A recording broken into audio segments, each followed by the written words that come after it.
मैंने तो सेलिब्रेशन के लिए बनाया था। आप इसको बर्थडे पार्टी हो, एनिवर्सरी पार्टी या कभी भी बनाएं, ये मुझे पता है आपको ये बहुत ही पसंद आने वाला है। और सबसे अच्छी बात, घर पर ही बनेगा तो हेल्दी तो रहेगा, साथ में बहुत ज़्यादा टेस्टी रहेगा। हेलो दोस्तों, मैं हूँ राधा, आप देख रहे हैं राधा ग्रोसरी मार्केट जी। मेरे चैनल में आप सभी का बहुत बहुत स्वागत है। आज मैं आपके लिए चॉकलेट ब्राउनी केक की रेसिपी लेकर आई हूँ, जो सबसे आसानी से बनकर तैयार होती है। यकीन मानिए, और काफ़ी ज़्यादा सॉफ्ट रहेगा, बहुत ज़्यादा टेस्टी। तो चलिए फिर इसको झटपट से बनाते हैं घर के ही सामान से, काफ़ी हेल्दी वे में। ये देखिए, मैं आपको कट करके दिखा रही हूँ तो कितना ज़्यादा सॉफ्ट भी बन के तैयार हुई है। सबसे पहले मैंने होममेड बटर लिया और मैं इसमें ये डेयरी मिल्क यूज करने वाली हूँ। तो आप कोई सी भी चॉकलेट ले सकते हैं। मेरे पास डेयरी मिल्क ही रखी हुई थी, तो मैंने ये चॉकलेट आधी इसमें यूज की है। तो बस कुछ नहीं करना है। हाँ, मैंने बटर को गरम कर लिया है अच्छा खासा, और इसके बाद ही मैं इसमें सबसे पहले यही प्रोसेस करूँगी, इसमें चॉकलेट तोड़कर डाल दूँगी। तो ये प्रोसेस आपको सबसे पहले कर लेनी है। धीरे धीरे करके मैं और भी चॉकलेट इसमें तोड़कर डालती जाऊँगी और इसको इसी तरह से ही रखा रहने दूँगी। बटर होममेड है, इसलिए आपको लग रहा होगा कि कैसा लग रहा है। आप मार्केट का बटर भी यूज कर सकते हैं या फिर आप घी का भी यूज कर सकते हैं इसकी जगह। बस इसको मैं एक साइड रख दूँगी। एक तरफ मैंने क्या किया, थोड़ा सा मार्केट का लुक देने के लिए ही मैंने इसमें मैदे का यूज किया है। इसके बाद मैं आधा कटोरी मैदा और आधा कटोरी इसमें आटा यूज कर रही हूँ। तो ये देखिए, पूरी तरह से ही फिल कर दूंगी आटे से, और कुछ नहीं करना है। बस ये मैंने एक कटोरी मैदा और आटा ले लिया है। इसके बाद ही अब मैं इसमें पिसी हुई चीनी, और इसमें मैंने मिल्क पाउडर भी साथ में ही ग्राइंड कर लिया था। तो आप मिल्क पाउडर ज़रूर यूज करें, बहुत ही अच्छा रिच फ्लेवर आता है। ये देखिए, तो मैं ये पिसी हुई चीनी इसमें ऐड कर रही हूँ, साथ में मिल्क पाउडर भी था। इसके बाद अब मैं बेकिंग पाउडर इसमें यूज कर रही हूँ, बेकिंग सोडा यूज नहीं कर रही हूँ। इस बात का ज़रूर ध्यान दें, बेकिंग पाउडर ही आपको डालना है, बेकिंग सोडा नहीं डालना है। हाँ, अगर आप चॉकलेट ब्राउनी बनाना चाहते हैं ना तो इसीलिए। और अगर आप केक बनाना चाहते हैं तो कोई बात नहीं, तो आप बेकिंग सोडा भी डाल सकते हैं, बेकिंग पाउडर भी डाल सकते हैं। अब इसके बाद मैंने 1 चम्मच कोकोआ पाउडर भी डाल दिया है। ये काफ़ी मैं चॉकलेटी बनाने वाली हूँ, इसीलिए मेरे बेटे को ब्राउनी काफ़ी पसंद है, तो मैं इसीलिए उसके लिए, उसका ही सेलिब्रेशन था, इसलिए मैं यही बनाने वाली थी। बस ये देखिए, चॉकलेट जैसे ही मेल्ट हो चुकी है बटर में, मैंने ये भी डाल दी है।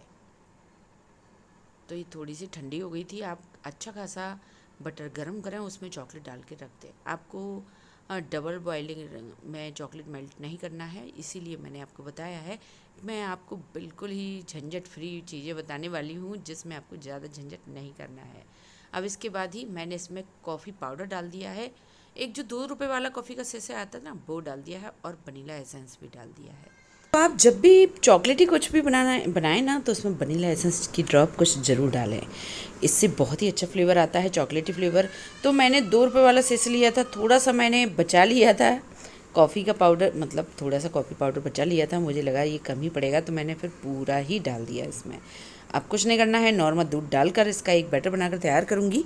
आपको ध्यान रखना है, अगर आप केक के लिए बैटर बनाते हैं ना, तो ना ही ज़्यादा थिक होता है बैटर, ना ही ज़्यादा पतला रहता है। और अगर आप ब्राउनी के लिए बैटर बनाते हैं तो ये ज़्यादा पतला बैटर नहीं होता है, ये थोड़ा सा थिक ही बैटर बनके तैयार होता है। तभी इसमें जो लेयर आती है ना, वो बहुत ही अच्छी आती है। ये देखिए, सबसे अच्छे से धीरे धीरे करके मिक्स करते जाएंगे, और काफ़ी अच्छा ये चॉकलेटी ये बैटर बनके तैयार हो चुका है। तो बस इसी तरह से ही आपको ये बैटर बनाकर तैयार करना था। इसको आप 10 से 15 मिनट तक रेस्ट करने के लिए रख सकते हैं। मैं जल्दी में थी, मैंने सारी प्रोसेस बहुत ही झटपट की है। एक केक टिन लिया, बटर पेपर नहीं था, नॉर्मल जो पेज रहता है कॉपी का वही लिया, दोनों साइड इसको ग्रीस किया, घी लगाया मतलब दोनों साइड, और बस इसमें मैं ये डाल दूंगी और अच्छे से ही टैप कर दूंगी, जिससे इसमें बबल्स बिल्कुल भी ना रहें। तो आपको समझ में तो आ ही गया होगा कितना झटपट ये घर पर ही बनकर तैयार हो जाते हैं। अगर आप मार्केट से मंगाते हैं तो एक ही स्लाइस बहुत ही ज़्यादा कॉस्टली आती है, इसीलिए आप भी इसको घर पर ही बनाकर तैयार कर सकते हैं। अब कुछ नहीं करना है, मैंने कुकर लिया, कुकर में एक कटोरी रखी, कटोरी में एक केक टिन रख दिया है, और 5 मिनट तक गैस की फ्लेम हाई पर रखी, और इसके बाद ही 20 मिनट तक गैस की फ्लेम स्लो कर दी। और बस 25 मिनट में ही आपका ये ब्राउनी आपकी तैयार हो चुकी है। तो ब्राउनी, चॉकलेट ब्राउनी केक बिल्कुल ही तैयार हो चुकी है। जो ऊपर की क्रस्ट है वो बहुत ही अच्छी आई है। ये देखिए, मैं आपको ये बटर पेपर निकाल के दिखा रही हूँ, कितना ज़्यादा ये सॉफ्ट भी है और क्रस्ट भी है ऊपर से बेहतरीन, या कह सकते हैं बहुत ही बेहतरीन बन के तैयार होती है। मैं आपको बता दूं, केक हो, ब्राउनी हो, मैं सारी चीज़ें घर पर ही बनाकर तैयार करती हूँ। मेरे बच्चों को तो घर की ही काफ़ी पसंद आती है। बस जैसे ही ये तैयार हुई, मैंने और भी सारी चीज़ें बनाई हुई थी बेटे के सेलिब्रेशन के लिए, और पिज़्ज़ा मार्केट से मंगाया हुआ था। तो ये देखिए, इस तरह से हम लोगों ने ये मतलब घर पर ही ये सेलिब्रेशन किया। मेरे बेटे ने इसी तरह से ही खाई हुई थी ब्राउनी, इस तरह से स्लाइस में। और जो बेटी है मेरी, उसने तो उसको ऊपर से आइसक्रीम रख कर और फिर इसको खाना काफ़ी पसंद है। तो आप किसी भी तरह से खाएं, ये मुझे पता है आपको ये बहुत ही बेहतरीन लगने वाली है। कह सकते हैं मज़ा ही आ जाएगा, बाहर की तो आप भूल ही जाएंगे। अगर आपको ये रेसिपी पसंद आती है तो प्लीज़ चैनल को लाइक, सब्सक्राइब और शेयर करना बिल्कुल ना भूलें। कोई सजेशन हो तो ज़रूर दें, और आप चाहें तो इसमें आप कोई से भी ड्राई फ्रूट्स डाल के बना सकते हैं, या फिर आप सिर्फ वॉलनट डालकर ही इसको बनाकर तैयार कर सकते हैं। ये मुझे पता है आपको ये बहुत ही पसंद आने वाली है, चाहे बच्चे हों या बड़े हों। Thank you.